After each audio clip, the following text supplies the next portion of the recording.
Happy Homebrew Wednesday to all my fellow brew tubers out there. Just wanted to do, I guess, a semi-quick just update and let you know what's going on and show you a few things. So hope everybody had a good and safe Memorial weekend, and once again, thank you for those of you that serve. Tip my hat to you guys. Sunday for Memorial Weekend, I spent my day working on my my brewing station. Pretty excited about it. It's not completely done yet, you know, and it's going to be kind of basic. Let's check it out. All right, so this is my brewing stand, and so I got my boil kettle. I got my burner. I got my banjo burner. Went with a lot of people's advice from Homebrew Talk, and got it from Agra Supply. It was probably, for the price that I spent on the 2 burners from Agra Supply, with shipping, was still cheaper than what I could have got it actually at the Northern Brewer store or whatever, so decent deal. Went and got some cam lock fittings for my boil kettle. I got my 809 March pump that I got from Austin Homebrew Supply. They had a sale a couple months back.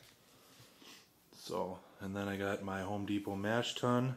The only thing I think I'm gonna do is maybe get a different lever or get an extension here, because I can't have the handle facing this way because it doesn't close all the way here. It gets hung up on there, so I have to have it down, which I don't know how well it'll work. Plus I want to get like a piece of refractory or something to put it under there, so if the stand heats up, and plus put a shield there to keep the heat away from it. But and then hopefully someday I'll get a new boil kettle, and then that can go up here.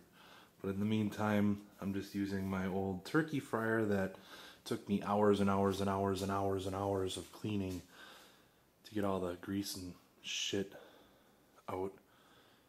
And then I got a little holder for my propane tank.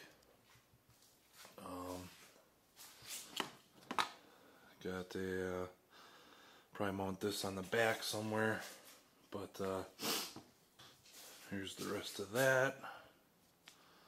So I got a water filter, so I'll probably mount that on the back down there. And then I did buy an enclosure, but it's too small, so I'm gonna have to do something about that. But I got 2 RTD thermocouples, and then I got all my push button lights. I actually went and bought, I've been watching or looking at this site called the Electric Brewery, but I got my temperature controller.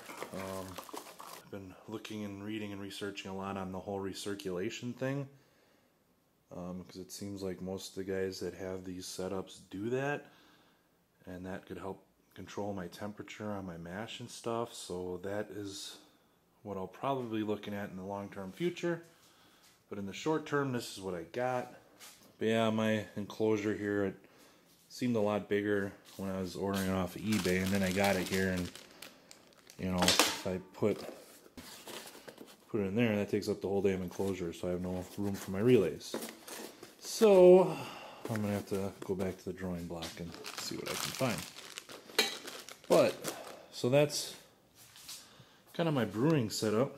It's gonna be rather simple for now. I'm gonna be gravity fed into there for the time being, and then I will transfer it from there into my boil kettle, and then from there into my fermenter. But like I said, I am looking at possibly, it might be a little ways down the road, but then trying to do the whole recirculation thing. So that's where I'm at with that. I'm kind of a klutz sometimes, so what we did was we angled the end so it wouldn't come out to a point. And this way I still have a little spot here that I can have as a little tabletop or set stuff on if I put a piece of steel there. So yeah, so that's my brew stand. Pretty freaking excited. My next batch is probably just gonna be a summer ale kit from Brewer's Best, which I'm probably gonna do a full boil on that. I was talking to the homebrew store guy, and he said that he just boils the whole shit in there and then transfers over to the fermenter. So I'm probably gonna do the same thing. You know, kind of my whole reason for doing my brew stand was to kind of get myself organized. And let's see, I'm on batch number 23 right now. So I've done 23 batches of homebrew. So the whole boiling thing, and adding hops and cooling it down and adding yeast, it's pretty much the same shit over and over. So I mean, I think I got that part down.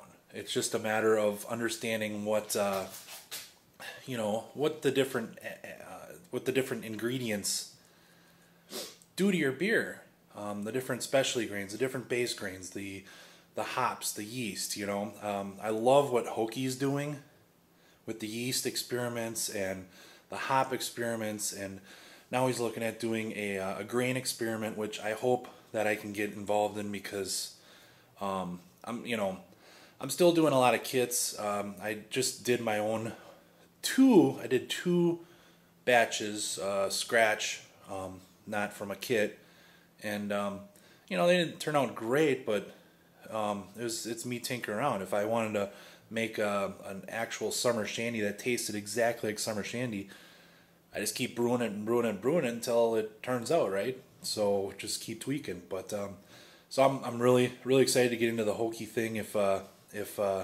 there's room.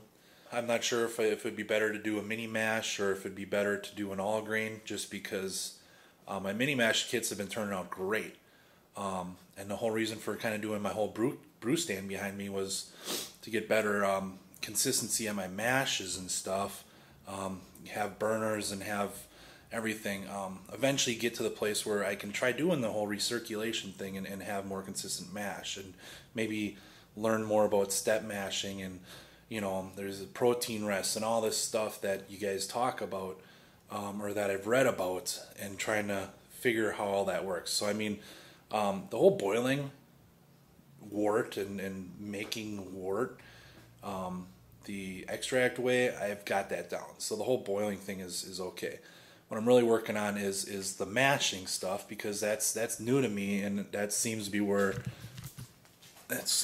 my biggest error, room for improvement is right now on my whole all grain stuff. So yeah, so I mean, this may be a little overkill, this whole brew stand thing for being a newer brewer, but I ask my wife and my family. Usually whenever I do something, I do it big, and I kind of started out with that Mr. Beer kit, and within a year and a half I got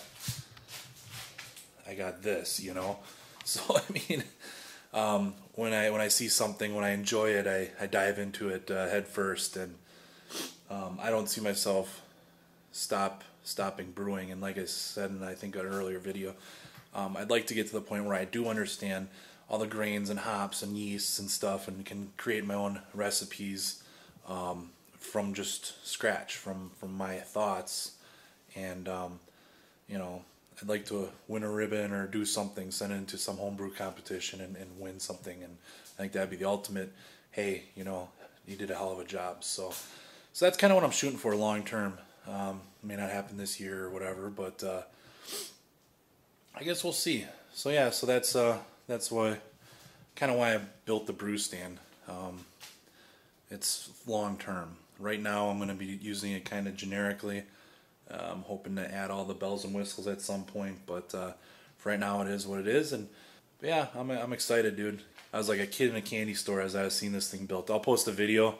I just took some video clips of that. I'll post a video at some point too when I get around to editing it. Pretty excited. I got a bunch of stuff going on. My hops. You guys gotta check out my hops. Remember a couple weeks ago when I did a Homebrew Wednesday video, I was bitching that the Hallertau wasn't growing. They came up. So go ahead, check these out.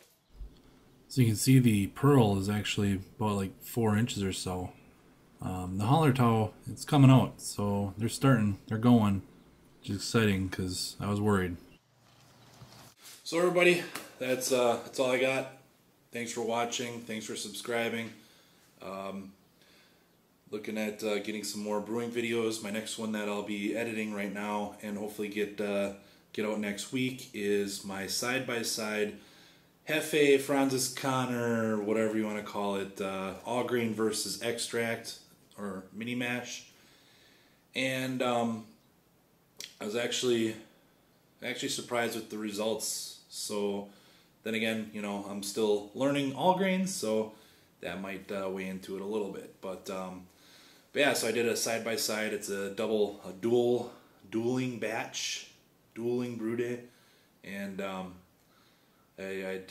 mashed in and did all my mash, and then while that was boiling, then I started steeping the grains for my mini mash. Basically the mini mash was all the same base and specialty grains as I used in the real one, just using extract, liquid and DME. Same amount of hops and everything, same yeast, and I just, you know, wanted to see if there's any difference, because I had some pretty decent extract Hefes, and so that's, hopefully I'll get that out next week. I got some editing to do on that one yet. Yeah, I think I'm getting kind of spent out on the whole Hefe thing. That was my whole goal when I came into homebrewing, was be able to duplicate a Franziskaner and have it on tap, because a actual keg of Franziskaner is something like $150 for a little kegger. So I'm like, screw that. If I can brew it for $30, what the hell? But I've been doing a Hefe almost every other month, and I'm getting kind of, as much as I love my Hefes, getting kind of wore out on them. So I got a couple things coming up. Like I said, I got that Surly Bender. I got a summer ale. I did a summer shandy with lemonade, which I'm letting that mellow a little bit. I tasted it when it went in the keg, and it was a little too lemonade-y. I put in 2 packets, and it was not lemon enough, and I put 3 in, and then it was too much. So I'm going to let it mellow, and hopefully that the flavors of that will kind of mellow out.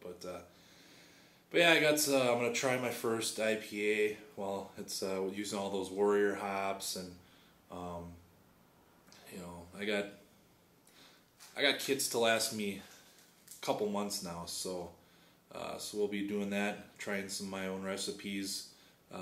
Watch out for the Hefe.